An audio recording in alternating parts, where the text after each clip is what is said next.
Este es el segundo foro que el Inter-American Institute for Democracy hace respecto a las elecciones del Perú 2026. En el primer evento se hizo un extensísimo análisis del sistema electoral del Perú, de la situación del Perú, del fraccionamiento de los 36 candidatos y de esta maravillosa situación de juego de espejos que produce la segunda vuelta, donde los dos candidatos más votados, que son en verdad las dos primeras minorías, compiten para convertir una de esas minorías en mayoría absoluta. Esa es la base de la inestabilidad que después se ha visto en el Perú, cuando el presidente electo de esa manera queda a disposición de un sistema semiparlamentario que ahora va a tratar de ser equilibrado con la reposición del Senado y que genera un Perú económicamente fuerte, institucionalmente en el ámbito económico vigoroso, pero con una crisis permanente de gobernabilidad. El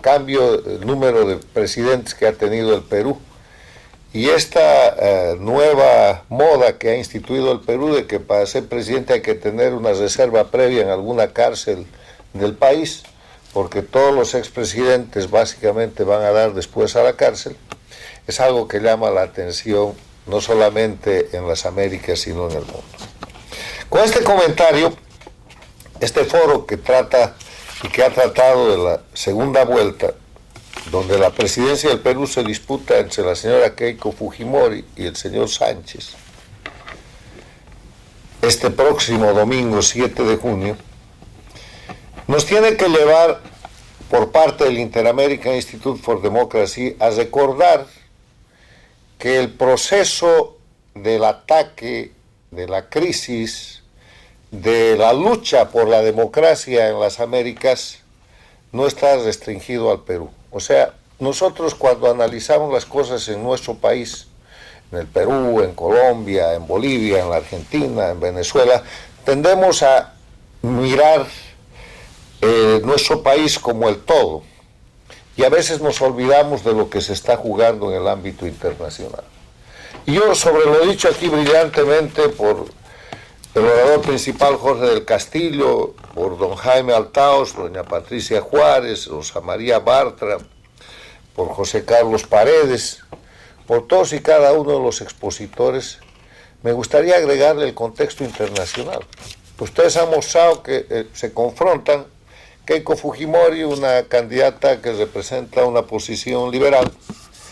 y Sánchez, que representa una posición clarísima del socialismo del siglo XXI. O sea que este domingo el Perú va a votar en la disputa de todo este siglo en las Américas que se ha librado entre el llamado socialismo del siglo XXI, que no es otra cosa que la expansión criminal de la dictadura de Cuba, que ha convertido Venezuela en dictadura y narcoestado, Bolivia en dictadura y narcoestado, Ecuador en dictadura y narcoestado con Correa,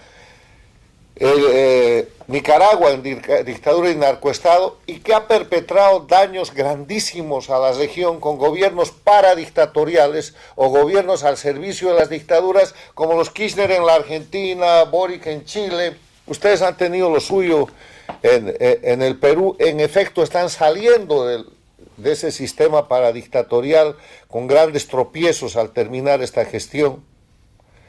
Gobiernos paradictatoriales que todavía subsisten en Colombia con Petro, en Brasil con Lula, en México con Sheinbaum. O sea, la disputa de este domingo entre Keiko Fujimori y Sánchez es la disputa de todo el siglo, que se repite como uno de los últimos escenarios en el Perú,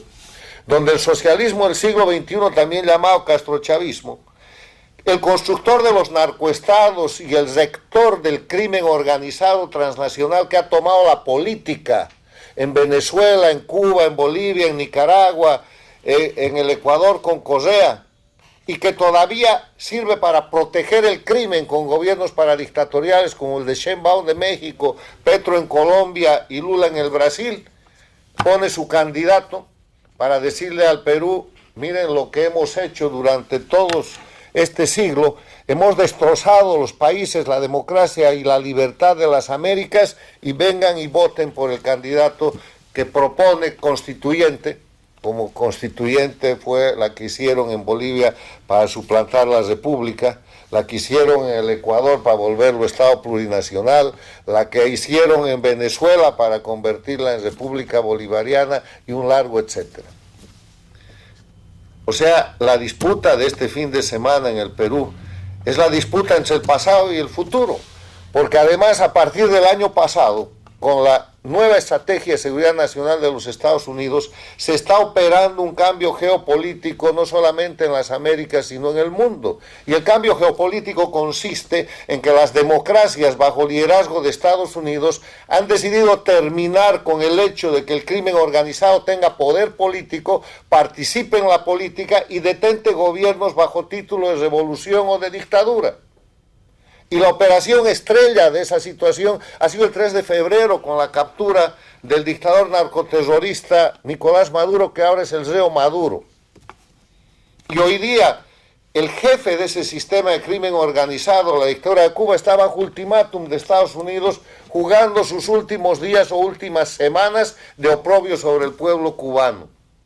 Y los cambios en la región se pueden ver con los operativos antinarcóticos absolutamente en toda la región, inclusive en la Colombia de Petro,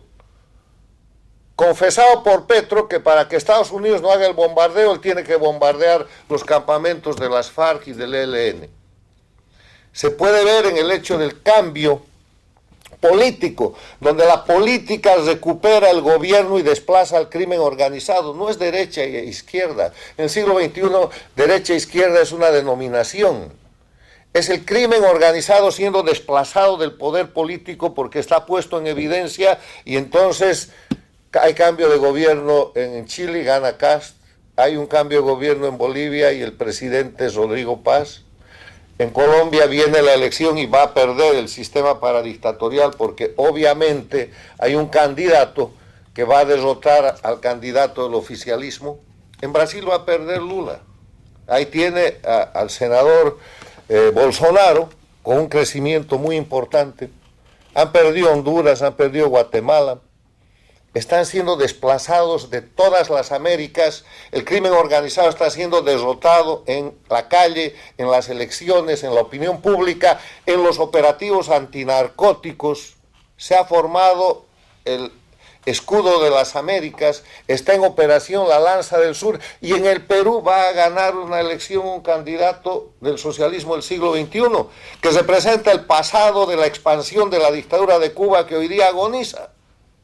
Ese es el escenario que ustedes van a disputar ese fin de semana, y les digo simplemente, además de los argumentos de carácter interno que tengan, miren el futuro del Perú. El Perú no puede tener un presidente